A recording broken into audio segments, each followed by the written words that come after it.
My father had a washing cart and he sold vegetables around the streets. And we had a big greenhouse here, that was a long garden. I helped him out for a bit. Then when they built the new stadium, I applied for a kennel boy's job. I worked there £1 a week for 7 days a week. I had to go up there Christmas Day and everything to feed dogs. But I loved the job and I didn't want to go in the factory. I had something about it and I didn't want to go in there. I made money by telling people that worked in the factory what I thought would win the races. And they used to give me more money than I was earning. Then I made me head kennel lad at 17. So I was in charge then.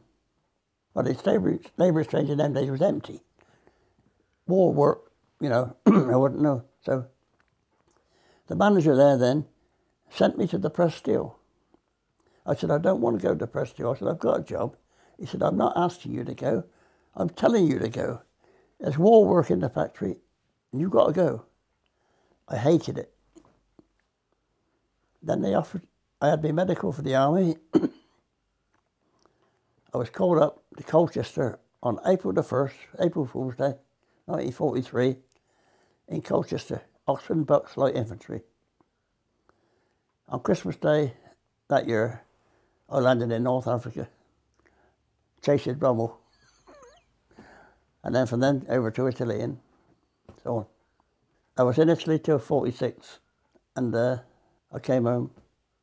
I flew home in a Lancaster bomber, and I laid in the front.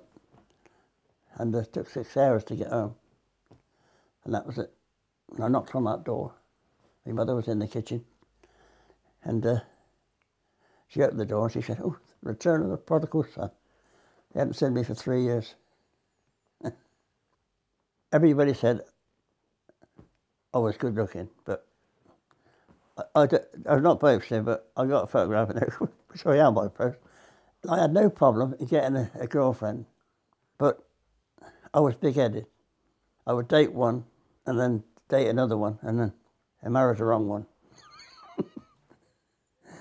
But yes, I had a lot of girlfriends and we used to go down to the Oxford and we used to walk what they called the bunny run, up Core Market, down Queen Street, down Newton Hall Street, along George Street. It's a square like that. And on a Sunday night, all couples, kids would walk round. And when you didn't pick anyone up, you turn around and go back the other way.